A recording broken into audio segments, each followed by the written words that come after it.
palestra, né? E obrigada por estar aqui com a gente, obrigada pela contribuição. Antes de passarmos à palestra, especificamente, eu gostaria de passar aqui alguns recados, né? Esse aqui é mais uma palestra do nosso evento Enterprise 2020-2025, que é uma realização do DEPRO, Departamento de Engenharia de Produção, e do Departamento de Administração da UNI, com apoio do SEBRAE, do SENAC e também do Cicobi. Esse projeto, como vocês já sabem, ele nasceu como uma forma de apoio ao CENIC, que vem passando por algumas dificuldades desde o início da pandemia, e nós estamos reforçando aqui que quem puder e quiser contribuir com a causa, nós agradecemos. Essa palestra, diferente das outras, né, ela será toda transmitida pelo Meet, e aí o nosso palestrante, ele fará toda a apresentação por aqui. Então, nós pedimos, por favor, a todos que desliguem suas câmeras, desliguem seus microfones, e que também que não façamos interrupções ao longo da palestra. Todas as dúvidas podem nos ser enviadas pelo chat, nós vamos coletar todas essas dúvidas e, ao final da palestra, nós vamos repassar ao palestrante, certo? E as perguntas, dessa forma, nós não vamos fazer nessa palestra especificamente pelo site, e sim aqui pelo chat, nós vamos coletando todas elas.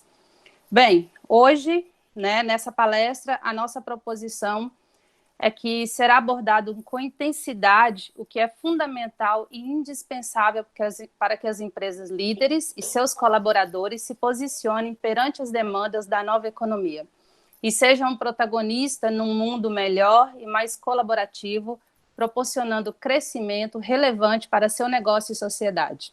O palestrante que aqui nos fala hoje nos convida a uma reflexão sobre quais são os novos caminhos para as organizações, gestores e empreendedores, para que eles possam perceber logo a mudança em curso, nos estimulando a agir perante essa nova realidade gerada por essa recente mudança de era, pelo impacto da transformação digital e da crise instalada pelo Covid-19, que impactaram tanto a economia, os negócios, os hábitos e, consequentemente, os comportamentos emergentes nesse cenário, resignificando os valores, negócios, projetos, consumo e a vida de todos. Quem vai nos falar e vai nos trazer essa reflexão é o Marcos Antônio Batista, que, pelo resumo do currículo, dá para a gente ter ideia do tamanho do privilégio que é tê-lo aqui conosco hoje. O Marcos Antônio Batista, ele é empreendedor, palestrante, designer, professor e um mensageiro da inovação que busca incessantemente a mudança na mentalidade de empresas e organizações, com mais de 400 palestras em território nacional. É especialista no programa Inova 360, na Record News, e colunista da revista Empreenda. É graduada em design, com pós-graduação em economia criativa e cidades criativas pela FGV e engenharia de produtos da USJT. Possui mais de 30 anos de experiência no desenvolvimento de produtos e serviços, sócio proprietário das empresas Criatégia e Academia Exponencial. Atuou como gestora em design para a América Latina na Bosch & Sims Home Appliance, para as marcas Bosch, Sims, Continental e GE. Ganhador de diversos prêmios de design nacionais e internacionais, homenageado e premiado como líder em inovação de 2019 pela ABC da Comunicação. Consultor credenciado do SEBRAE NA em design, empreendedorismo, inovação e startup, e diretor de inovações da ITESC, Instituto de Tecnologia de São Caetano do Sul. Na academia, possui 20 anos de experiência, atuou como coordenador de pós-graduação e graduação do Instituto Europeu de Design, idealizador e professor dos cursos de MBA para os cursos de Marketing e Negócios Digitais da B Academy, liderança para a inovação na faculdade Yale e Creative Design Business do MIT, Instituto Mauá de Tecnologia. Marcos, seja bem-vindo. Passo a palavra para você, caso queira acrescentar mais alguma coisa e nos dizer quem é você, e fique à vontade para iniciar a palestra. Oi, Grazi, boa noite. Eu só não estou conseguindo liberar minha câmera aqui. A sua? É, Carla, deixa eu ver onde você está. Pessoa... de fato não está aparecendo para mim.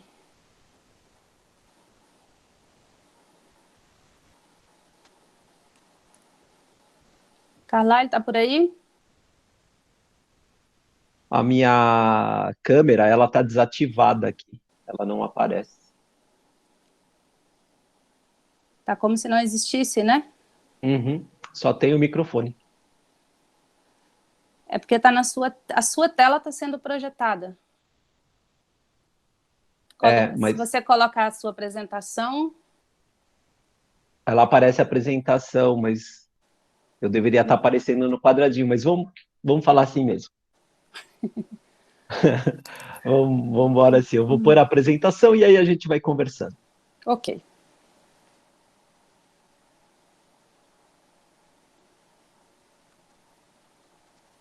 Bom, Grazi, você está vendo a apresentação agora? Certo, certinho. Então, gente, boa noite. Sejam bem-vindos.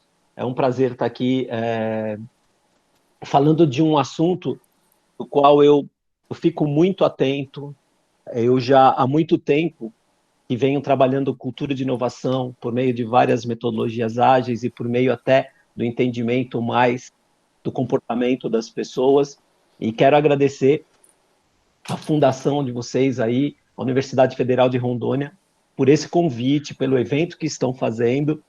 E espero ser muito útil hoje aqui com vocês. E ao final, né, sobrando um tempinho, a gente pode bater um papo e fazer algumas reflexões sobre. Bom, só para explicar um pouquinho quem sou eu comecei a trabalhar como designer de produtos em 1991. Foi o ano que eu me formei na faculdade. 1991, tem internet, o mundo realmente era totalmente diferente. Eu entrei para projetar eletrodomésticos, né, das marcas Bosch e Continental, e tive uma evolução muito grande dentro da organização, dentro da indústria. Em 2000, eu cheguei até a gestão da América Latina das marcas Bosch, Continental, GE e Siemens. Comecei a lecionar também em faculdades para a turma de design de produto em 2000. Em 2006, eu fui responsável por montar alguns cursos de pós-graduação no Instituto Europeu de Design, uma faculdade super reconhecida na Europa, uma faculdade italiana, e eu acabei ajudando a montar esses cursos de pós-graduação aqui em São Paulo, também coordenando os cursos e sendo coordenador de graduação e pós, e ainda trabalhando como gestor da América Latina para a Bosch. Em 2008, eu decidi empreender, fiz um acordo com a empresa, virei um consultor, né, de cultura de inovação e design de produto para todas essas marcas da qual eu trabalhava e acabei assumindo também outras organizações no papel de consultoria e também desenvolvendo produtos. A partir de 2010, eu comecei a andar pelo Brasil aí e fui para quase todos os estados, para mais de 80 cidades, palestrando sobre economia criativa, cidades criativas, cultura de inovação, design thinking, ou seja, todos os elementos importantes do qual a gente se vê hoje no meio de todos esses assuntos e olhando para tudo isso com mais atenção. E a partir de 2012, meu mindset começou a mudar bastante, até por entendimento, né, de quais seriam esses eventos que mudariam tanto o mundo assim. Em 2017, eu comecei a apresentar um quadro na Record News, do Inova 360, falando sobre inovação, sobre design. Continuo lá como especialista convidado na Record News. Também comecei a escrever para a revista Empreenda, continuo ainda na revista Empreenda como colunista, falando sobre cultura de inovação. E 2020 também continuo com duas empresas, a Academia Exponencial, que é uma plataforma digital de educação empreendedora e inovadora, e a Criateja, que é um estúdio de design para desenvolvimento, design de produto, design de embalagens e branding. Bom, então eu tive aí em 23 estados, mais de 77 cidades, com mais 400 palestras, foram mais de 100 treinamentos e hackathons, entre tantas startups weekends, com mais de 50 mil pessoas que eu impactei, mais de 180 projetos desenvolvidos por mim, e 12 prêmios conquistados de design e um sobre personalidade de inovação. Bom, para quem quiser me conhecer mais, vai me encontrar aí na Academia Exponencial, na Criateja, na Revista Empreenda, na Bia Academy, que é uma instituição onde tem um MBA falando sobre transformação digital, na ABC da Comunicação, onde eu sou embaixador de inovação, e na Faculdade IEL, onde eu sou professor também de MBA de Gestão de Mudança e Gestão da Inovação, e na Record News, às vezes eu estou no programa dando algum depoimento sobre algo referente à cultura de inovação ou design. Bom, o mais importante, e agora eu vou trazer uma enxurrada de informações para vocês, eu vou ser uma metralhadora daqui para frente, vou colocar o máximo possível de informações para que vocês tenham essa visão de mundo. Né? Visão de novas ideias, de novos hábitos, novos valores, negócios, conexões e, por que não, uma nova cultura. Eu vou falar muito de uma mudança que se estabelece pelo pensamento linear muito produzido na era industrial e depois pelo pensamento exponencial impactado por toda essa era digital, por toda essa transformação digital. Bom, uma reflexão muito rápida das mudanças de era, e é tão importante a gente entender, né, esse marco, essas mudanças. Por que acontecem essas mudanças? E eu nem vou falar muito lá de trás, mas a era rural, a gente tinha como foco produzir o necessário, porque consumíamos o necessário, né? E depois a gente chega na era industrial, e a era industrial ela traz muito forte a relação com a competitividade, com a produção em massa, com o avanço da tecnologia. E é nesse momento onde todos os nossos valores, toda a nossa economia está em cima de coisas, da posse. E nesse momento que você tem essa competitividade toda dentro da organização, a gente produz mais do que o necessário. E toda vez que a gente produz mais do que o necessário, precisamos de pessoas consumindo mais do que o necessário. Né? E é por isso que nessa era aparece muito forte a indústria da publicidade e a indústria banco. Porque, de um lado, alguém te oferece dinheiro para comprar aquilo, e do outro lado, alguém que fica martelando na tua cabeça que você realmente precisa daquilo. Bom, passando essa era, onde todos os valores estavam em cima da posse, dos bens tangíveis, dessa competitividade, desse avanço tecnológico dentro da indústria, chega a era digital muito promovida pelo... E quando eu falo era digital, eu estou falando desses impactos da transformação digital, e muito promovido pela relação que o iPhone, o primeiro iPhone, trouxe, que é essa interface, essa telinha que a gente vê hoje, que gera uma ruptura muito grande na linha de pensamento nos novos modelos de negócio e transforma tudo em excesso. Né? E talvez o que era consumo vira consumismo, mas o avanço de todas essas tecnologias nos levaram ao mundo pós-digital. E o pós-digital é quando a gente se acostumou com a era digital. A gente perdeu alguns receios, medo de consumir digitalmente. Né? Só que toda essa mudança, ela traz novas economias.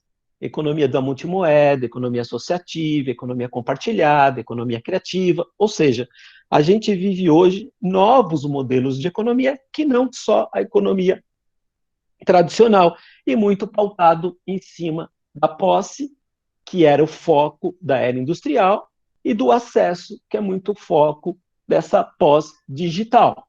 Bom, quando a gente fala isso, é óbvio que a maneira com que a gente se comunica com as pessoas também vai mudando, né? Então, antes, a gente colocava todos os nossos valores em cima do atributo racional, Então, óleos Esso lubrificam melhor. Eu vendia o atributo da razão. Depois, o benefício da função.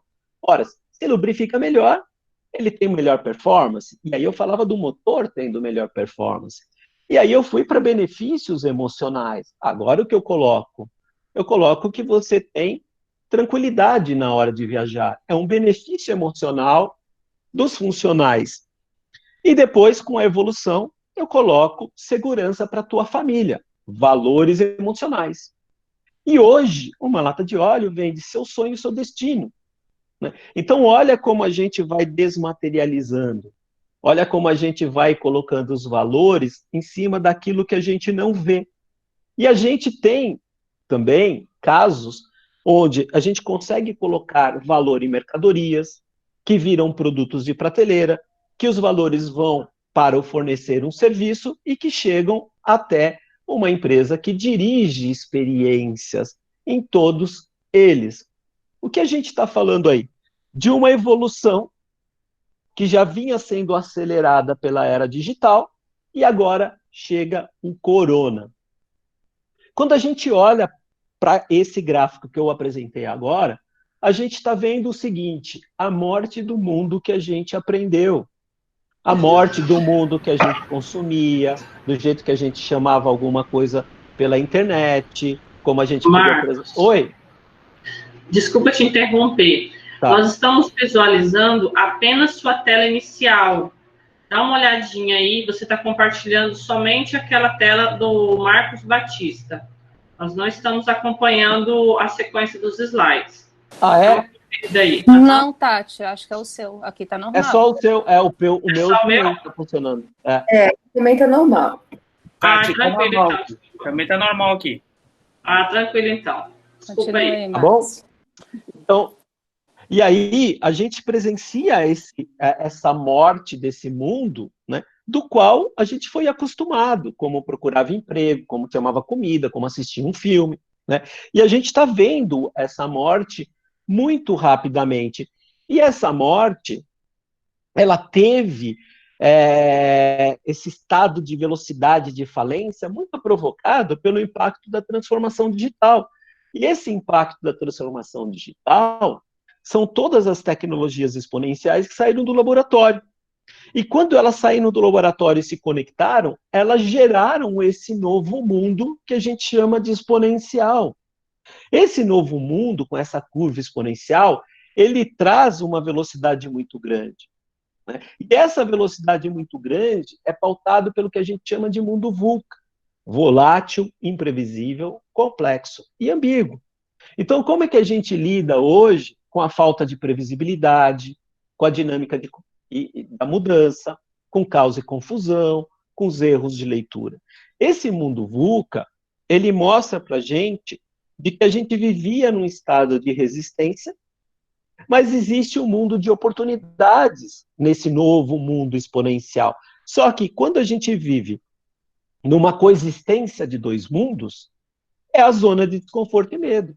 Vivemos ainda um modelo que a gente aprendeu, que está morrendo e a gente está vendo ele morrer, e vivemos também um outro mundo que tem uma curva rápida, exponencial, e está trazendo uma série de novidades para a gente. Então, quando a gente está na coexistência dos dois mundos, é óbvio que a gente está numa zona de desconforto e medo. Quando a gente está numa zona de desconforto e medo, do lado esquerdo, eu tinha aquele mundo que tinha, na sua organização, era pautado por um organograma muito estável, burocrático, lento, hierárquico. Ora, se eu estou no mundo hoje, onde eu tenho uma enxurrada de informação, onde eu tenho todas essas mudanças acontecendo rapidamente, eu preciso mudar o organograma da minha instituição. Eu preciso absorver mais informações. E no modelo duro, rígido de uma organização do passado, isso não funciona mais. Bom, nossas empresas, nós, como carreira, a gente já estava se adaptando a uma mudança de era e a esse impacto da transformação digital. Já estávamos correndo para nos adaptar. E aí chega o Covid, impacta todos os nossos modelos de negócio, que impacta a economia, que traz uma crise.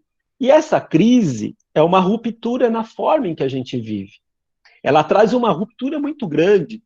Então, imagina que esse Covid, ele só acelerou mais ainda a morte daquele mundo que a gente aprendeu.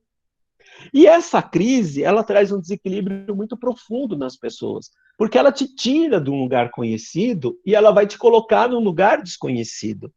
Só que a curva que já era exponencial, com o Covid-19, ela só torna o exponencial ainda mais sinuoso. Agora a gente tem uma curva toda sinuosa e exponencial junto. E todas essas crises, com eventos como impactos de transformação promovido por alguma tecnologia, mais comportamentos que emergem dela, trazem impactos. E esses impactos, seja na forma de trabalho, nova política e regulações, novos comportamentos de consumo, impactam nos nossos hábitos e comportamentos que são emergentes de tudo isso. E geram novos valores. Por isso, valores ressignificados. É muito o que a gente vai falar aqui. Por que esses impactos que geram novos hábitos e comportamentos mostram para a gente que os valores precisam ser ressignificados? Quando eu olho para essa curva, o que eu vejo? Eu vejo o seguinte: vivíamos um mundo onde o valor estava em cima da posse, do carro, da cadeira, do móvel, né? Estava em cima da casa. De repente, com a entrada de um mundo digital promovido pela entrada da internet, né, 1994, 95, colocávamos o valor em produto, de repente ele passa para serviço, muito promovido pela internet de comércio. E aí a gente começa a colocar valores agora também em serviços. Com o impacto da transformação digital, com o primeiro iPhone que trouxe a relação, né? Essa relação com o usuário digital e físico, mais o impacto de uma crise financeira, a gente começa a colocar os valores agora em cima do acesso. Então, olha como a gente vai mudando. Saímos da posse, começam a colocar valores em cima do serviço, entra o acesso e, de repente, vem o Covid-19, que traz os valores agora em cima de causas. Então, é muito dessa mudança que a gente vai falar. E olha que importante quando você tem uma mudança de era promovida por uma crise, promovida por um impacto de alguma coisa. Você tem um aparecimento de novos modelos de negócio. E é disso que a gente tem que ficar atento. Porque no final desse ano, início do ano que vem, para frente vão surgir novos modelos de negócio. E novos modelos de negócio, que não são modelos de negócio que entram e não transformam. Não, eles têm um efeito da transformação. Porque todos esses modelos de negócio que estão hoje nessa interface do nosso celular, elas acabaram promovendo falência de outros modelos de negócio. Né? Então, olha como a gente vai saindo do mundo das coisas e indo para o mundo das causas. O que é o mundo das coisas? É muito traduzido em cima de uma economia tradicional. Eu tinha um monopólio de mercado, eu trabalhava o quê? O substantivo. Então, eu não falei a cadeira, o carro, o meu briefing era isso, o substantivo, o produto. O valor em cima do tangível, a minha briga pelo preço e por lucro. Quando a gente tem a entrada da internet, junto com a era do acesso, as empresas começaram a se adaptar. É por isso que a Adobe, a Microsoft deixaram de vender um software e começaram a ter, por exemplo, um processo de economia associativa, por assinatura. É por isso que a Porto Seguro, ela coloca um ambiente para incubar e acelerar startups, que é o Oxigênio. Por isso que o Itaú faz a mesma coisa com o Cubo. Por isso que a GM assume uma parceria com a Lyft, concorrente do Uber, não para entender como ela vai vender carro, mas como as pessoas vão se locomover no futuro. Então, olha, essa adaptação ela já aconteceu. Né? E ela aconteceu mudando a economia, mudando o monopólio. Agora é um monopólio social. São empresas que têm um valor de marca grande porque têm a sociedade na mão. E eles não trabalham mais o substantivo, é o verbo. Então não é mais o carro, não é mais a casa, é o morar, é o locomover. Então olha como essa mudança ela aconteceu já. E aí, quando a gente fala do verbo, o nosso briefing é a solução de um problema e não mais um produto. E aí o meu valor vai para o intangível, né? Então essa mudança já aconteceu. O que a gente está falando agora não é de uma adaptação, é de uma ressignificação das coisas, né? O que era substantivo e verbo agora é propósito. O que era produto depois solução de um problema é uma causa. Que inspiração eu coloco? Eu tenho que ser uma máquina de produzir valores, mesmo para quem não compre de mim. Essa é a causa, essa é a maior riqueza.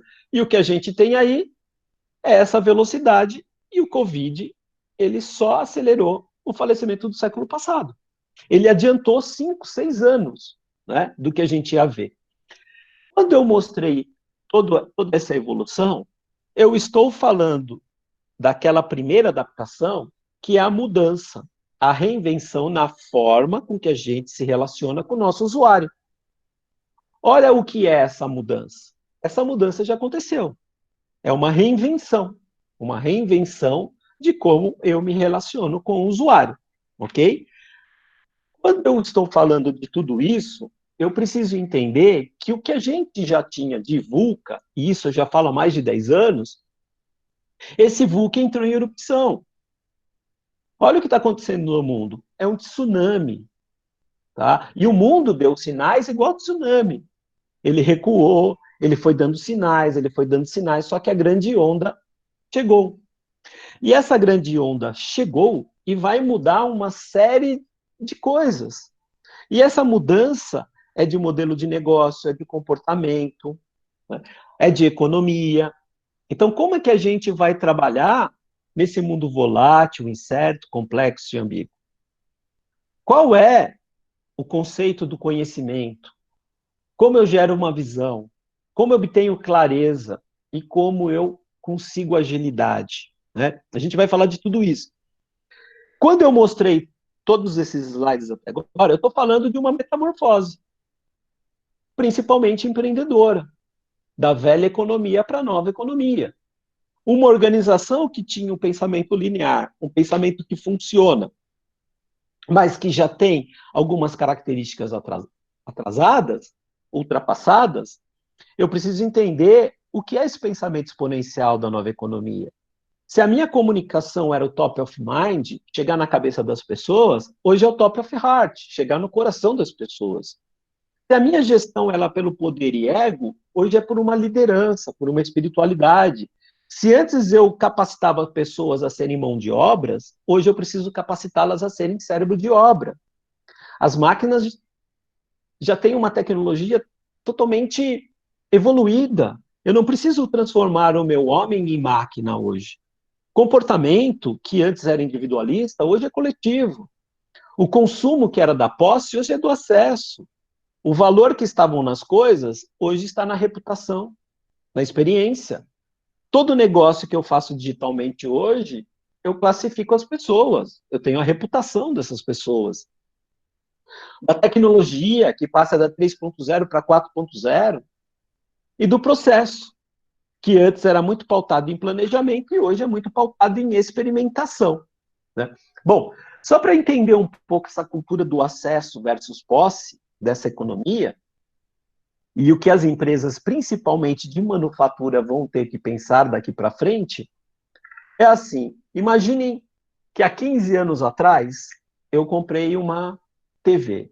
E aí eu comprei um suporte que eu ia pendurar no meu quarto. Quando eu cheguei em casa, olha o mindset como era. Olha como a gente vai mudando. Qual era o mindset há 15 anos atrás? Eu precisava colocar essa TV num suporte na parede. Só que para isso eu precisava de 4 furos. O que eu fiz no sábado de manhã? Eu fui comprar uma furadeira. E eu comprei uma furadeira, a Skill da Bosch, que é uma de uso doméstico, mas ela foi projetada para ter 1000 minutos de ciclo de vida. E em 15 anos, eu acho que eu não usei 20 minutos. Então tem coisa errada. Eu consumi um produto que foi idealizado para ter mais de 1000 minutos de ciclo de vida e eu utilizei só 18, 20 minutos. O que acontece no mundo de hoje? Nós temos uma evolução muito grande de modelos de negócio onde o consumidor ele deixa de ser passivo e começa a ser ativo. Então, a gente tem mudança no mercado de redistribuição, que faz com que o ciclo de vida dos produtos aumentem. Então, eu não compro mais um negócio e jogo no lixo. Ele vai circular. Eu tenho um estilo de vida cooperado, onde hoje eu tenho lugares que eu posso compartilhar tempo, dinheiro, eu posso compartilhar conhecimento, sistema de produto e serviço, eu posso ganhar dinheiro a partir de um produto meu que está parado. Ou seja, hoje no condomínio onde eu moro, ferramentas de uso doméstico são colaborativas. Eu não preciso mais de uma furadeira. Então, olha o que vai acontecer no mundo. Existe um processo de desmaterialização que gera desindustrialização. O produto vai deixar de existir? Nunca. Mas vai haver um baixo consumo dessas coisas. E na era industrial, criamos economias para que a gente comprasse mais do que o necessário, agora é que é para a gente tenha acesso mais democrático. E o que vai acontecer é exatamente isso. Comportamentos emergentes com tecnologia, que geram novos modelos de negócio. Então, não adianta olhar e falar, mas e agora? Eu trabalho numa indústria que fabrica um produto, de uma indústria de manufatura. Ela tem que se reinventar. Tem que gerar valor em cima do que ela faz. Que vai haver um baixo consumo de alguns produtos, isso vai acontecer. Diante de tudo isso, será que ao fim das organizações e pessoas conformadas e resistentes às mudanças, será que a gente está preparado para o dia que a Terra parar de novo? Para outra erupção desse mundo VUCA? Será que eu entendo que eu preciso me adaptar ou inovar, senão eu vou morrer? Que a minha liderança precisa ser ressignificada? Que durante de todos esses assuntos que a gente falou, nascem novos modelos de negócio? E que muda consumo e consciência? Será que eu estou preparado a tudo isso? Alvin Toffler já falava, né? Os analfabetos do século XXI não serão aqueles que não sabem ler e escrever apenas, mas aqueles que não sabem aprender a aprender. Aprender a desaprender para aprender a reaprender. Ensino, aprendizagem contínua. Por que aprendizagem contínua? Óbvio, porque em 1945 a gente dobrava de conhecimento em 40 anos. Então, eu fazia uma faculdade de 4 anos e eu tinha mais 35 anos para utilizar o que eu aprendi. Hoje não é assim. Desde 2017, a gente aprendeu a dobrar de conhecimento em 1 ano. Ora, se eu aprendi a dobrar de conhecimento em 1 ano, é óbvio que novas metodologias aparecem, novos conceitos, novas lideranças. Se eu entro numa faculdade que o currículo já é o mesmo de 20 anos atrás, tem alguma coisa errada. E agora, dobramos de conhecimento em 1 dia. Então, é aprendizagem contínua. Imagina o dia que a Terra parou. 1/3 da população confinada dentro de casa. Qual foi o espaço mais impactado? O mundo virou minha casa. Aqui dentro de casa eu tinha que estabelecer condições de lugares públicos, privados e até casa. Os espaços foram impactados. E quando a gente tem esse impacto, tudo acaba se alterando. Então, olha que importante a gente olhar o cenário que a gente está vivendo. São 3 fases importantes para todo empreendedor. A primeira a gente já passou. 3 a 4 meses, que é o fechamento, a resposta, a sobrevivência. A gente garante medidas apropriadas para dar resposta à crise e continuar operando. Tá? Mesmo assim, já tivemos mais de 500 mil empresas fechadas. Tá? Então, isso já aconteceu. Primeira fase, choque. Levamos um choque. Resposta para continuar sobrevivendo. Fechamento de tudo. Entramos na segunda fase. E essa segunda fase vai demorar de 1 ano a 1 ano e meio. É a reabertura parcial, a retomada das coisas. E é nesse momento que a gente tem que ficar atento. Por quê? Os hábitos, os vícios, os comportamentos emergentes que mais vão mostrar aquele que fica, aquele que sai, é agora. Não foram nos 3, 4 primeiros meses. Ali era um momento atípico. Home office não era o home office. É totalmente diferente do que a gente viveu. Então, é nesse, agora, período de 1 ano a 1 ano e meio, que a gente tem que prestar atenção nos comportamentos que são emergentes, aqueles que ganham mais notoriedade, que se fixam, e aqueles que vão embora.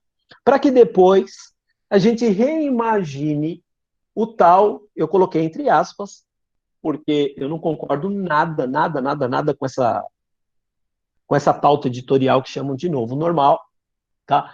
E a gente vai ser obrigado a repensar, a ressignificar, a partir do que a gente está olhando agora, tá? E quando eu falo olhando agora, eu estou querendo dizer o seguinte, gente, é uma puta utopia esse negócio de novo normal. Vamos ser sinceros sobre os novos desafios de negócios e o mundo, que não é nem pós-Covid nem pós-VUCA, tá? É pós-vacina. Porque o mundo VUCA nem o Covid vão deixar de existir. A gente vai ter que conviver com tudo isso. É pós-vacina. E aí vamos pensar o seguinte, não é nem antigo normal, nem novo normal, gente. Tá? O que está acontecendo agora, a gente pode ser considerado de normal? Não, então não é novo. E o mundo que surge, cabe o antigo normal? Também não. Então esquece essa coisa de normalidade. Por que eu falo esquece essa coisa de normalidade? Quando a gente classifica alguém ou algo como normal ou anormal, existe um preconceito envolvido. Se eu chegar e falar assim, eu acho fulano de tal normal, eu acho a faculdade X normal, ou acho aquilo anormal. Gente, o que a gente tem que entender no cenário de negócios é o seguinte, toda vez que a gente vai desenvolver um novo modelo de negócio, um produto, um serviço, a gente olha para cenários e tenta identificá-los, econômicos, empresariais, governamentais, da sociedade. Bom, no passado, em um mundo menos conectado, a gente tinha previsões. Então, a gente conseguia estabelecer algumas previsões em um mundo menos conectado. E quando a gente tinha essas previsões, chamávamos de normalidade. Óbvio, quando você começa a ter previsões mais rápidas, mais fáceis, você chama aquilo de normal. Agora, pensem aqui comigo. A nossa vida vira do avesso. A nossa rotina foi confiscada. A nossa ilusão de comando foi para o beleléu. O nosso controle foi roubado. A nossa volatilidade escancarada e entendemos que tudo tem uma finitude. Né? Covid-19, mundo VUCA. Gente, se antes eu buscava previsões, o ser humano adora uma previsão, hoje não adianta ficar esperando previsões. Não é sobre futuro que a gente está falando aqui. A gente está falando aqui de ser protagonista, de construir novos horizontes. Se eu ficar esperando previsões, eu não sou protagonista de nada, eu preciso experimentar. E é toda essa técnica hoje de experimentação que nos leva à adaptação, à transformação. Por que eu falo que o novo normal é uma utopia? Novo normal, isto é, 28 de abril, é a abertura do comércio em Blumenau. Voltaram para trás, não deu certo. 11 de junho, 25 de março em São Paulo. Olha isso, caos. Olha o novo normal na Espanha. Dia 13 de junho de 2020. Alguém está vendo aí um novo? Eu não estou vendo. Essa foto na praia de Barcelona. Ninguém respeitando o distanciamento e ninguém com máscara. Na prática, gente, as pessoas só querem retomar a sua vida. Não é normal, é natural. Cada vez mais a gente tem que prestar atenção no natural. Normalidade não existe mais. É imprevisível a gente faça uma reavaliação do nosso modelo de negócio. Por quê? O consumidor nunca mais vai ser o mesmo. Então, o que eu preciso ficar atento? Os comportamentos que vieram para ficar e o que a gente pode esperar do consumidor daqui para frente. Quando eu estou falando disso, será que no futuro, o comportamento do consumidor vai ser assim?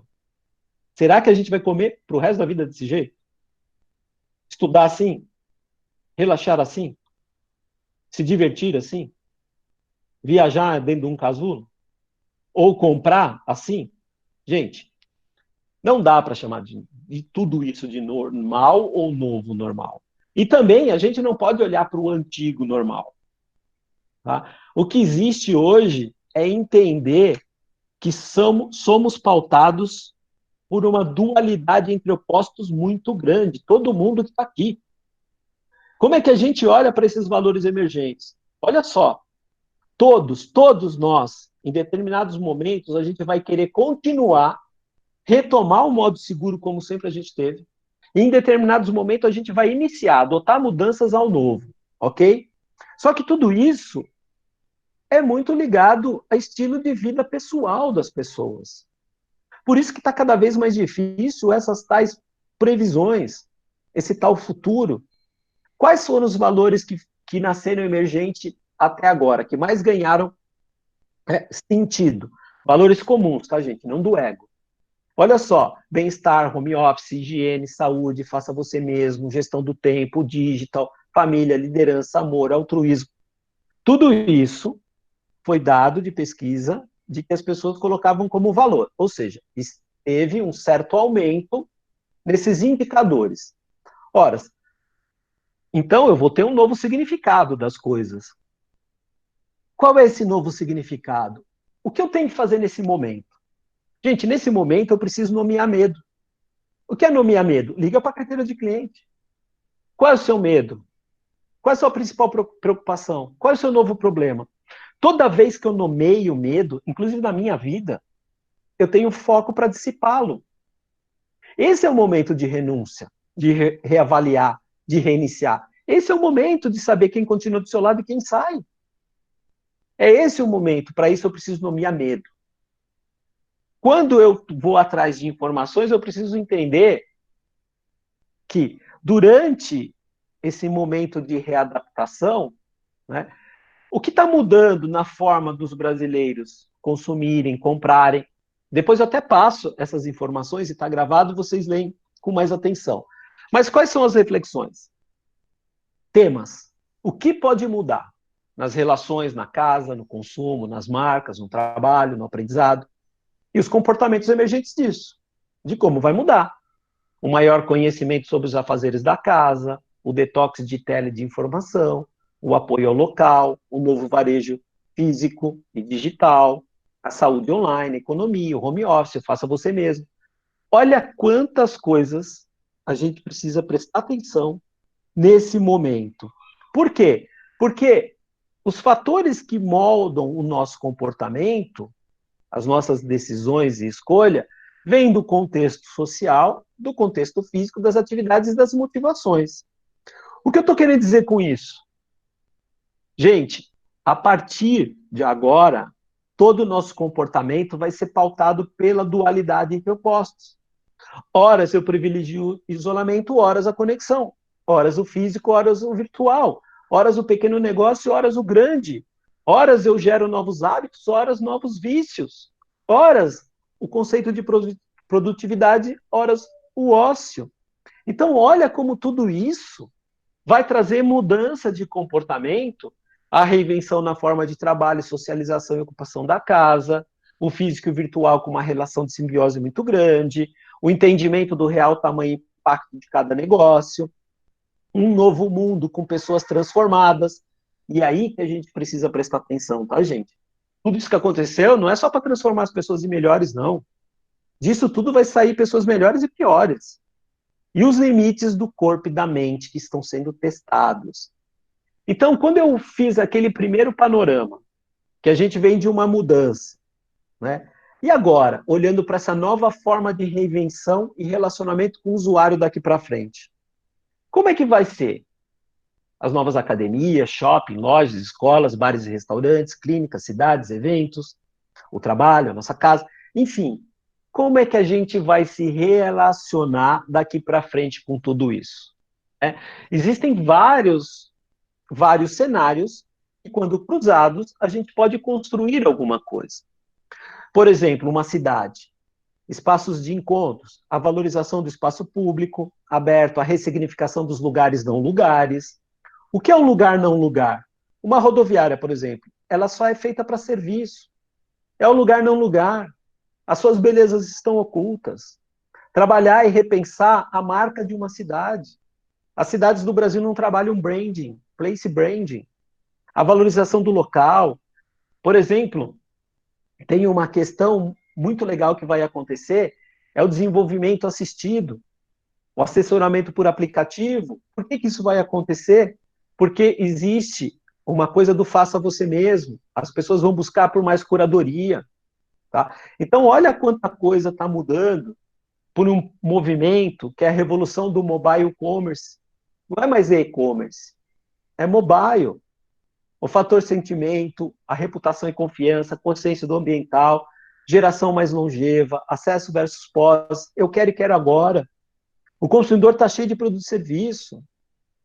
O desejo dele é do agora. Ele quer e quer agora, não sabe esperar.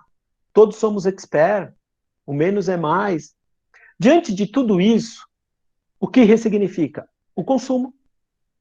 As pessoas agora vão perguntar, será que eu preciso disso? Será que eu posso pagar por isso? Será que eu não estou querendo firmar uma personalidade? Ou de onde veio para onde vai? Como eu quero ser lembrado por essas pessoas daqui para frente? O que realmente faz sentido? Que diferença eu faço na vida dela? Significado, gente. Mais do que inovar em produto, serviço, tecnologia, é inovar em significado. A razão pela qual a pessoa precisa daquilo. No contexto impacto social, cultural, ambiental e econômico. Quando eu falo desses valores ressignificados, a Reserva, que é uma das marcas que mais cresce ano a ano no mundo da moda, ela não fala sobre roupas. Ela fala sobre ideias, impactos sociais, culturais, o econômico. Quando você entra numa loja, tem lá um P igual a 5 Ps na etiqueta. Uma peça de roupa, 5 pratos de comida. Quando você sai, o vendedor não fala, parabéns, você acaba de comprar uma roupa bonita. Parabéns, você acaba de doar 5 pratos de comida. Então não é sobre roupas, é sobre causa. As mensagens estampadas nas camisas da Reserva trazem apelo culturais, regionais, a linguagem brasileira. Então é isso que a gente tem que entender. Não é preço. Porque se alguma pessoa chegar para você e falar, isso que você está vendendo está caro, na verdade ela está querendo falar, eu não vejo o valor do que você me oferece. Então, o nosso negócio vai ser ressignificado. E aqui eu quero que vocês prestem muita atenção. Tá? Por que muita atenção? Porque é aqui que eu vou atrás de uma causa. Tá? Como ser referência se eu não faço 100% da minha essência? Então, aqui eu vou atrás de uma causa. Tá? Respondam isso. Vou atrás de uma causa. O que me incomoda profundamente? Cara, olha para o teu negócio. Olha para você. O que te incomoda profundamente? Segundo, que alternativa você gostaria que as pessoas tivessem? Terceiro, como a vida dessa pessoa segue depois do teu conselho, do teu produto, do seu serviço? É alterada? Essas perguntas me levam a entender uma causa. Depois eu preciso entender as minhas regras. O que eu topo e o que eu não topo de jeito nenhum. E como eu explico isso para o meu cliente. Horas, 100% da minha essência. Quem eu sou. O que eu topo e o que eu não topo. E como eu explico isso para o meu cliente. Depois as minhas armas. Quem são meus aliados? Quais são os meios que eu me proponho a utilizar e quem vão ser os meus embaixadores? Quando eu faço isso, eu vou atrás do que eu sei fazer, da minha essência. Aí eu olho para a necessidade, que é o que o mundo precisa. Isso gera valor. Quando você vai atrás dessa sua essência, você cria um lugar de encontro. É isso, você não vai atender todas as pessoas. É por isso que você precisa gerar valor para as pessoas que vão entender a sua essência, que vão entender que você olhou para um problema que ele tem com atenção. Olha essa frase. A maioria das organizações profissionais que enfraqueceram nos últimos anos não falharam apenas por fazer as coisas erradas. Falharam, sobretudo, por fazer a mesma coisa certa durante muito tempo. É disso que a gente está falando. Eu tenho um modelo de negócio que há 20 anos deu certo, há 10 deu certo, não adianta. Não adianta eu continuar fazendo certo. Eu vou enfraquecer. Eu preciso mudar na minha mentalidade. Eu preciso ressignificar essa minha liderança. Eu preciso lapidar essa minha essência. Quem eu quero alimentar? O meu bicho da sobrevivência, que é o instinto. E aí eu busco por mais habilidades, por adaptação, por uma liderança totalmente masculina, que vem desde quando o mundo era mundo, forjada no aço, na força. é por isso que o homem chega ao poder, e o ego, que é atuar sobre o que as pessoas querem ouvir. Então, será que eu vou alimentar só esse bicho? Ou eu vou olhar para um outro bicho, que é o bicho da reflexão sobre a vida, da evolução? Porque não é sobre só habilidades. As habilidades, elas caducam cada vez mais rápido. Se eu não trabalhar a minha mentalidade para essa mudança, não adianta só habilidade. Não é sobre adaptação, é sobre signo, significados. Não é a liderança do masculino, é a liderança da alma feminina, da essência do feminino, do amor à vida. O ego, não, entra a espiritualidade. Ou seja, quando eu olho para o ser da evolução, que é a reflexão sobre a vida, eu estou falando do que as pessoas precisam ouvir. E olha que importante, é só quando a nossa fragilidade está acesa que a gente presta atenção e pedindo socorro. É esse treinamento que a gente tem que fazer. A nossa estratégia. Qual é o nosso propósito? Tá? A cultura de resultado sempre vai existir, mas ela tem que estar apoiada sobre o processo de aprendizagem mais o seu propósito. O propósito hoje é muito simples para as organizações. É se interessar pelo problema dos seus clientes, doar tempo e atenção. Se você doar tempo e atenção e se interessa pelo problema deles, naturalmente eles vão se interessar pela tua empresa. Depois é a capacitação dessas pessoas. Para que serve o que ela está fazendo? Ela precisa saber. Elas são o fio condutor do teu propósito para chegar na inovação. A inovação é a materialização do seu propósito. Só que só vai acontecer produzida por pessoas, que são esse fio condutor. E essa inovação, que é o seu propósito materializado, relevante e percebido, precisa de tecnologia, que é o meio de levar seu propósito para muito mais pessoas. E aí, onde a maioria das pessoas falha é na comunicação. A gente não conta para o nosso cliente como a gente pode ajudá-lo. A gente precisa se posicionar. O que é posicionamento? Eu ajudo as pessoas a por meio de. Conta para ele. Tá? E aí, sim, a gente tem um processo por propósito. Projeto ressignificado, atrás das belezas que estão ocultas. Todo o meu projeto, o melhor do mundo seria que eu fizesse as pessoas sentirem primeiro, depois pensassem. Eu preciso conectar aquilo que eu estou projetando, o meio, com as pessoas. Quando eu faço essa conexão, a beleza, ela aparece, deixa de ser oculta. Como é que eu faço isso na minha organização? Quando eu coloco um departamento que sente próximo de quem faz e de quem planeja. Quando eu tenho algo que é o sentimento, algo conectando, que trabalha essa conexão de quem planeja e quem executa, eu tenho efetivamente essa beleza oculta, e não são só inovações daquilo que eu já falei, mas inovações muito ligado à inovação social. Quais são os projetos que a gente deve ressignificar? Utilizar metodologias, mas utilizar por propósito. Não utilizar metodologias por modinha. Né? Quais delas, as que mais aparecem, e se eu souber usar, realmente traz uma transformação? Design Thinking é um deles. Vai profundamente no que dá trabalho, gera dor e causa problemas. Com isso, você tem hipóteses sobre efetivamente aquilo que é uma necessidade. Dali você passa por uma ferramenta Lean, enxuta, separa o que é emocional do emocional e transforma em atributos. Você possibilita a fabricação disso. Depois você passa por uma ferramenta que você vai visualizar o seu modelo de negócio. Como é que essa proposta de valor chega ao seu cliente para que viabilize, tem demanda, gera escala, entrega experiência. Depois o storytelling. Eu preciso entregar para as pessoas as promessas afetivas e de utilidade. Será que tem significado? Será que é uma verdade? Projetos que foram mais utilizados nos últimos anos. Agora, o quantos realmente são utilizados por um propósito, sem ser modinha? O Design Thinking, uma ferramenta super importante dentro de uma organização. Por quê? Porque eu vou em cima daquilo que eu quero descobrir, que é uma necessidade. E essa necessidade, ela parte de um processo de divergência, onde eu escuto, pergunto, observo, experimento e cruzo isso. Necessidades, dores e desejos, agora por afinidades. Quando eu cruzo todas essas informações e gero esses grupos por afinidades, eu entendo o problema que gera aquela necessidade. Quando eu entendo esse problema, eu começo um processo de ideação. Só que o processo de ideação passa por ferramentas de estímulo.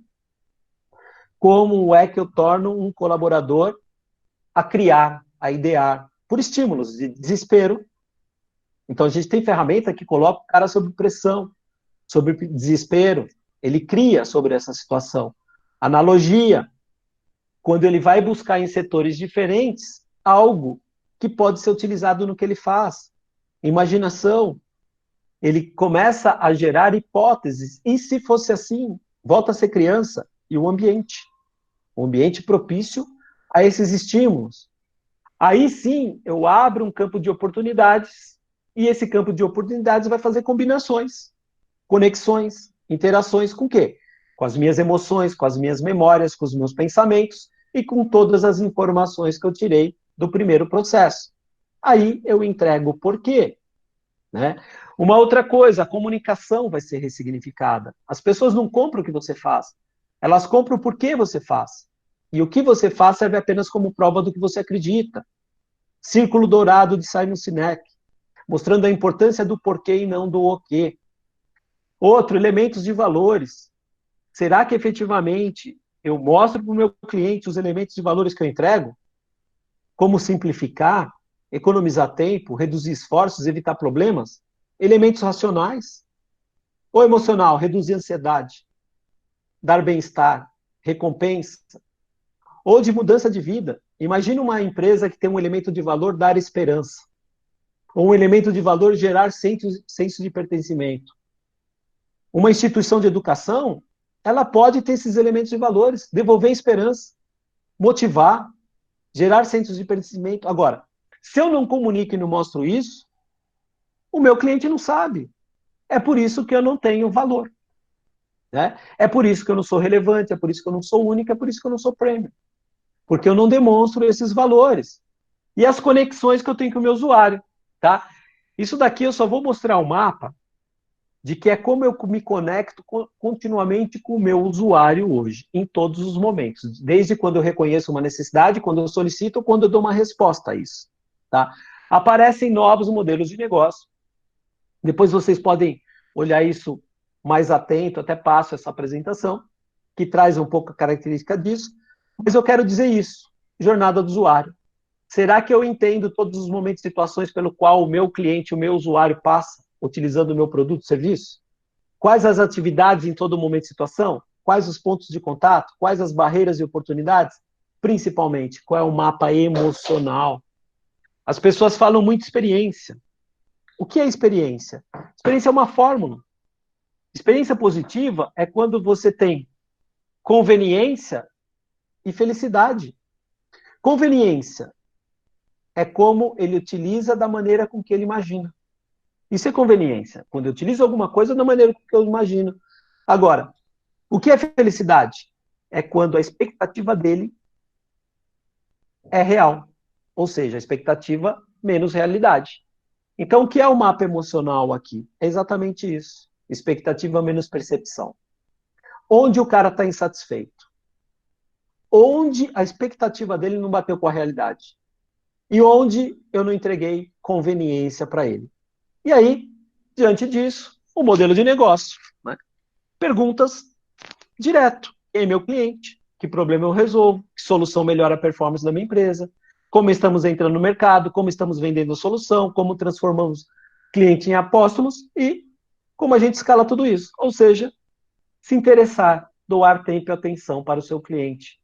Em resumo, como seremos mais próximos e relevantes para esse consumidor? Mais consciente, que criou uma nova relação com os espaços, interessado por pessoas familiarizadas com soluções digitais, criteriosos, preocupado com a saúde mental e física, mais aberto. A gente só vai ser relevante quando a gente for reconhecido pelo tamanho dos problemas que a gente resolve, das experiências que a gente proporciona, das transformações que a gente provoca ou esperanças que a gente recupera. Ou seja, o que eu preciso aí que as pessoas tenham dívida de gratidão pela minha empresa ou por mim. Eu preciso ter mais histórias para contar do que coisas para mostrar. Ser mais lembrado por marcas de amor que eu deixei do que de dor. Será que a gente consegue colocar todos esses elementos de valor que eu entrego, que estão alinhados com os valores comuns nesse momento? Como é que eu toco a alma das pessoas? Quando Mas cadê? eu reflito sobre tudo isso. Ah, esse é slide. Tá? Sobre como a gente vai projetar e construir nossos negócios daqui para frente e o que significa isso para os nossos clientes. Tá? E aí, eu quero deixar só um recadinho para vocês aí, que é o seguinte, tudo isso que eu falei, ele está dentro de um processo que eu procurei deixar muito acessível, principalmente para faculdades, para alunos, que é um programa que eu tenho, é uma plataforma digital, chama Academia Exponencial, e tem um programa que chama Reinventando o Seu Negócio para a Nova Economia. Ou seja, essa plataforma digital é 100% digital, online, é interativa, videoaulas, artigos e atividades práticas, mais de 10 horas de videoaulas, artigos, são 24 artigos que completam cada pílula, é dividido em 28 pílulas de conhecimento, que são conectadas, que formam um mapa mental de tudo isso que eu falei aqui. Mais 43 exercícios que você pode baixar ou mesmo digitalizar. Toda essa conexão faz com que você entenda essas oportunidades. Como é que eu me posiciono em cima das oportunidades e demandas da nova economia? A gente coloca também participação em comunidades, onde a gente insere uma série de informações entre os alunos. Customizamos para alguma instituição e também colocamos talks com especialistas. Essa é a minha empresa, que é a Academia Exponencial, onde a gente tem esse programa que vai do conhecimento à transformação, como você desvenda a nova economia, de como você entende isso, seu negócio, como você lidera a transformação, como você remodela o seu negócio, para que você se posicione diante das demandas da nova economia, dividido, como eu falei, em 28 pílulas. Esse é o programa, tá?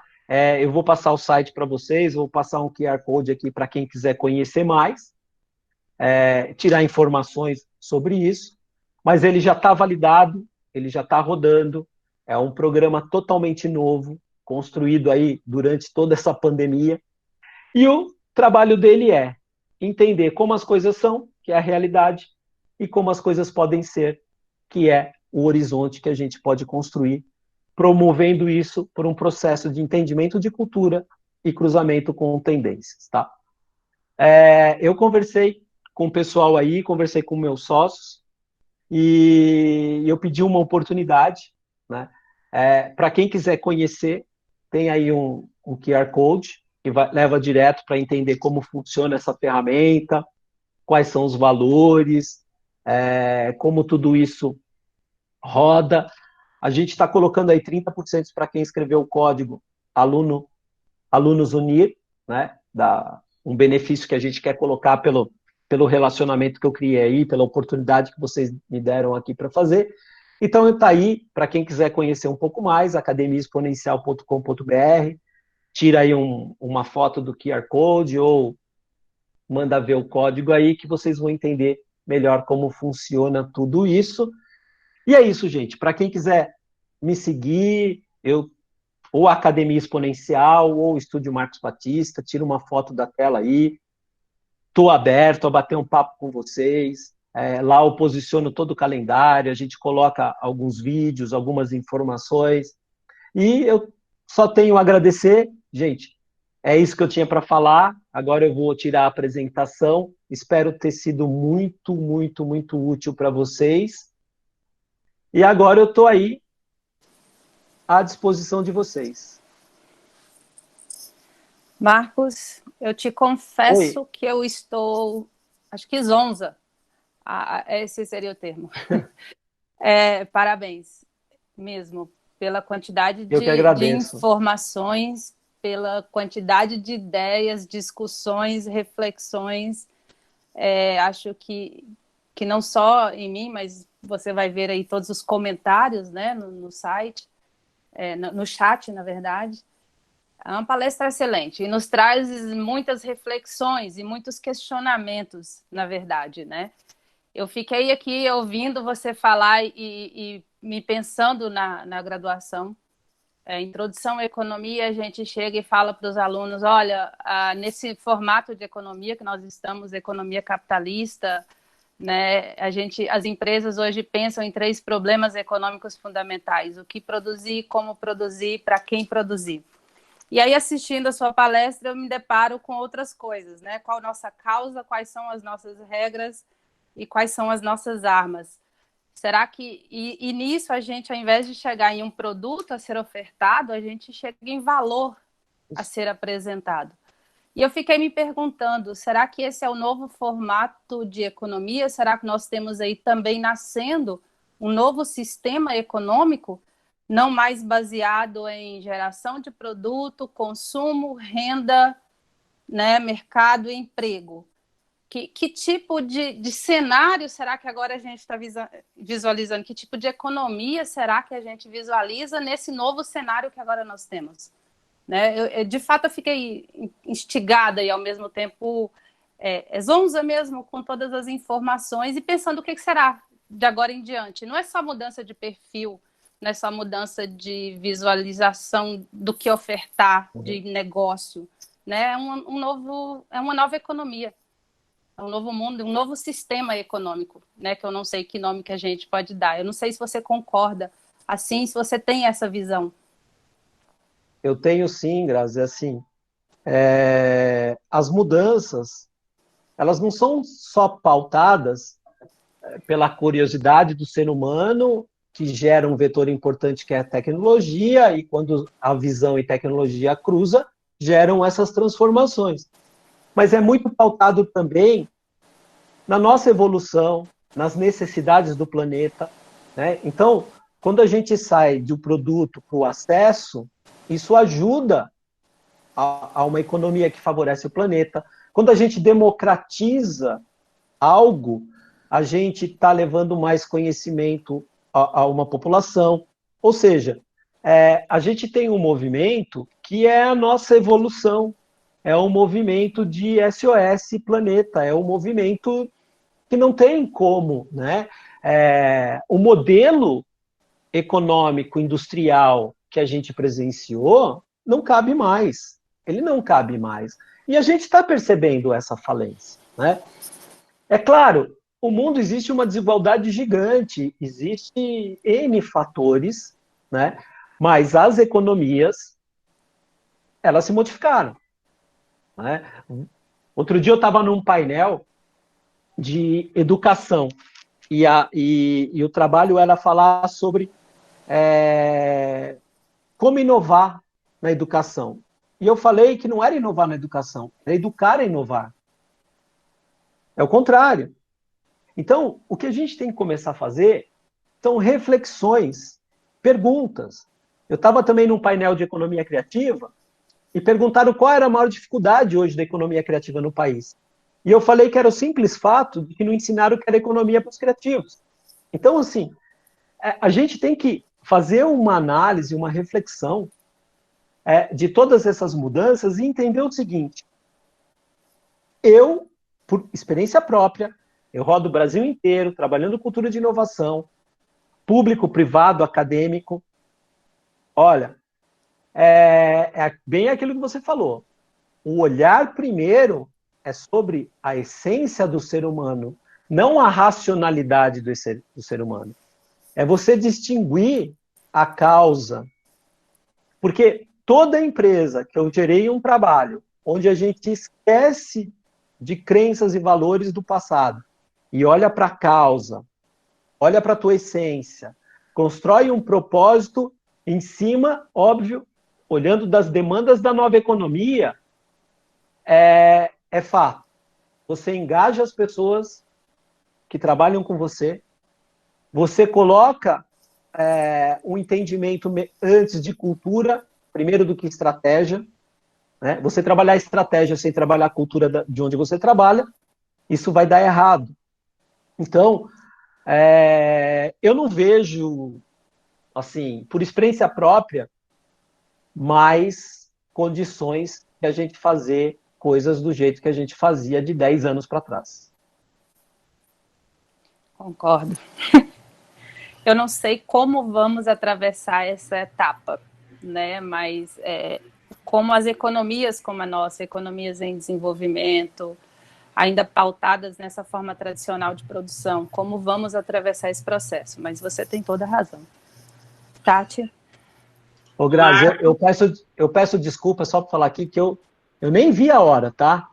Quando eu percebi aqui, eu peço desculpas, eu dei uma aceleradinha, não percebi o horário, me atrasei um pouquinho, então peço desculpas aí pelo atraso, mas, cara, se eu pudesse, eu ficava mais 5 horas falando com vocês, que para mim é muita satisfação de compartilhar conhecimento. Marcos, mas tem perguntas aqui para você ainda. Calma aí que... Não, eu estou vendo aqui. Nós vamos poder falar mais, felizmente. Estou aqui, tranquilo. Nós temos a programação na sequência, né, às 20h30, mas a gente tem mais um tempinho ainda. Marcos, o Gerson Coelho, que está participando com a gente, ele fez a seguinte pergunta para você. As startups que podem vir a nascer no futuro, elas terão que se adaptar mais rápido do que as tradicionais? É assim, a startup ela já nasce com o espírito de adaptação, né? A startup, ela tem porque assim, gente, no Brasil, ainda as pessoas não entendem direito o que é uma startup, né? Startup não é um CNPJ, startup não é você formatar uma empresa, né? Startup é todo um conceito do qual é a grande diferença, para não me alongar tanto e falar sobre essa adaptação. Enquanto empresas tradicionais, elas trabalham muito focado em desenvolver produtos, a startup ela não cresce se não resolver um problema que ninguém resolveu e atender uma necessidade que ninguém atendeu. Então, essa é a grande diferença. A startup ela tem um primeiro processo, que esse primeiro processo é um processo que ele vai atrás do seu MVP, mínimo produto viável. E esse mínimo produto viável, ele não é como se fosse um planejamento de uma indústria. Ó, a gente tem a primeira fase que é 1 mês, depois 2 meses. Não. Até chegar ao MVP, a startup não sabe quanto tempo vai chegar lá. Por quê? Porque ela vai ter ideia, experimenta, ideia, experimenta, ideia, experimenta, ideia, experimenta, com equipe multidisciplinar, tá? Com vários pontos de vista, até chegar no mínimo produto viável que atendeu a esse problema e resolveu uma necessidade que ninguém atendeu. É por isso que quando ela tem esse MVP, gera um modelo de negócio que visualiza a demanda, você tem os investidores. E esses investidores, eles vão injetar dinheiro para você, para que você invista muito no seu CAC, cálculo de aquisição de cliente. Essa é a grande dificuldade. Você não escala se você não tiver o conhecimento de aquisição de cliente. Então, a startup que já nasceu, algumas startups cresceram tanto que ficaram mais parecidas com uma empresa tradicional do que uma startup, né? Quando ela perde esse conceito, dificilmente ela consegue ter uma adaptação rápida. Agora, as startups, ela já tem que nascer entendendo que ela vai precisar se adaptar a todo minuto. Por quê? Quando ela tem um processo de MVP, todo o crescimento dela é em cima de pivotagem. O que eu quero dizer? Toda vez que ela tem um produto que atende uma necessidade básica, que ela já pode jogar no mercado, toda a evolução dela sempre vai ser pautada em pivotar alguma coisa, em modificar alguma coisa. Esse é o jeito de ser de uma startup, né? Agora, o que as empresas que são hierárquicas grandes estão fazendo? Elas estão gerando espaços do que a gente chama spin-off. Ele coloca um outro CNPJ, pessoas trabalhando em algum processo para que crie uma disrupção no negócio dele. Porque quando a gente fala disrupção, a gente está falando de você desenvolver um negócio que mata o seu próprio negócio. Isso é disruptivo. Tá? Quando você gera alguma coisa que mata a outra, né? Então, as empresas grandes estão fomentando espaços para ter essa velocidade. E as startups, elas já nascem com essa característica. Verdade. Marcos, pelo horário, a gente vai te encaminhar mais uma pergunta e a gente te pede que você responda as demais por e-mail. A gente encaminha no seu e-mail, se você puder retornar para todos aqui, tá? Então, a gente tem aqui como última pergunta da professora Ângela, ela também é aqui da universidade. Ela pergunta o seguinte: o movimento Não ao Ódio, abrangendo e levando grandes marcas a boicotarem as redes sociais, interrompendo a publicidade em plataformas digitais nos Estados Unidos, pode ser considerada uma ressignificação de valores dessas empresas em prol de uma causa que vai ao encontro dos próprios valores sociais? Olha só, eu costumo falar de que você quer saber como uma empresa é, não olha para como ela teoriza, e sim como ela se movimenta no mundo, né? Nesse caso, eu acho super interessante quando você tem um grupo de empresas que tentam, na verdade, parar com um processo judicial, que são fake news, esse tipo de coisa, ou alguma coisa ao ódio. Isso deveria ser todo mundo. Mas, infelizmente, a gente ainda tem muita empresa que tem um discurso, mas ela não se movimenta conforme esse discurso. Existe, óbvio, uma jogada de marketing muito grande. Eu já trabalhei em indústrias que criavam histórias, que vai na onda. Mas, se você for olhar o dia a dia dela, ela não se movimenta como ela teoriza. Só que nós somos mais atentos hoje. A gente começa a ter esse maior discernimento para entender, tá, como qualquer empresa se movimenta no mundo. Eu consigo buscar essa relação sobre essas empresas. E eu acho isso. Eu acho que cada vez mais consumidores estão conscientes e cada vez mais familiarizados com a internet, que dá o poder dele de buscar informações, né? Infelizmente, a gente tem uma cultura muito negativa, né? Parece que a gente gosta mais de avançar com mensagens de ódio do que mensagens de amor. E a internet é um prato cheio para isso, né? Porque ela tem esse poder de escalabilidade. Mas eu acredito que as empresas, diante de todo o acontecimento, eu acho que pelo momento elas estão aprendendo a entender o que é propósito na raça, a entender o que é uma causa na raça. Elas entendem que não é mais sobre produto. Elas entendem que não são só mais sobre o que era no passado. Elas entenderam que o consumidor ele precisa de entendimento do porquê de uma causa. E sim, eu acho que existe um movimento dessas empresas de que, no fundo, por marketing ou por propósito, elas acabam colaborando sim para a nossa cultura. Eu acredito nisso. Marcos, infelizmente, nós estamos um pouco avançados, né, no tempo. Acho que teríamos aqui discussão para muito, muito tempo ainda. Temos várias perguntas aqui, algumas dúvidas, inclusive, sobre educação, como ficaria o processo de educação, que era a dúvida, acho que de todos. Se possível, se a gente puder enviar isso por e-mail posteriormente. Claro. Tá? Porque, infelizmente, nós temos um outro evento, uma outra palestra daqui a pouco. E eu peço desculpas, viu? Porque, assim, eu caminhei e não... De forma alguma. Todos aqui vidrados na palestra, estava muito interessante mesmo. Eu gostaria de agradecer enormemente a participação novamente, agradecer a contribuição, a discussão que você nos trouxe, né? E acho que despertar de muitos questionamentos, o que eu acho mais interessante ainda. Parabenizá-lo pela palestra e, principalmente, agradecer por participar do nosso evento, né? Essa contribuição que, na verdade, não tem preço, não tem tamanho. Agradeço a palestra, agradeço a disposição, agradeço o conhecimento aqui compartilhado. E contem comigo.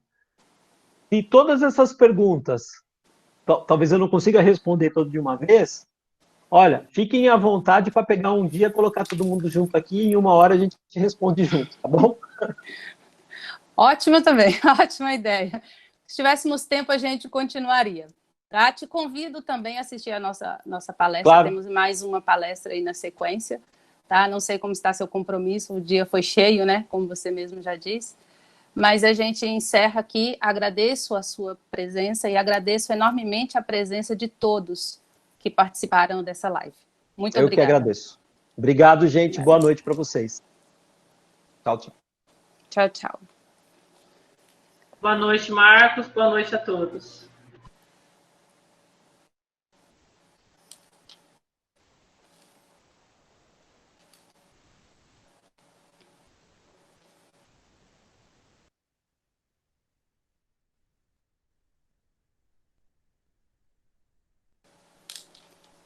Pessoal, só avisando que o formulário está liberado para certificação dessa palestra, tá?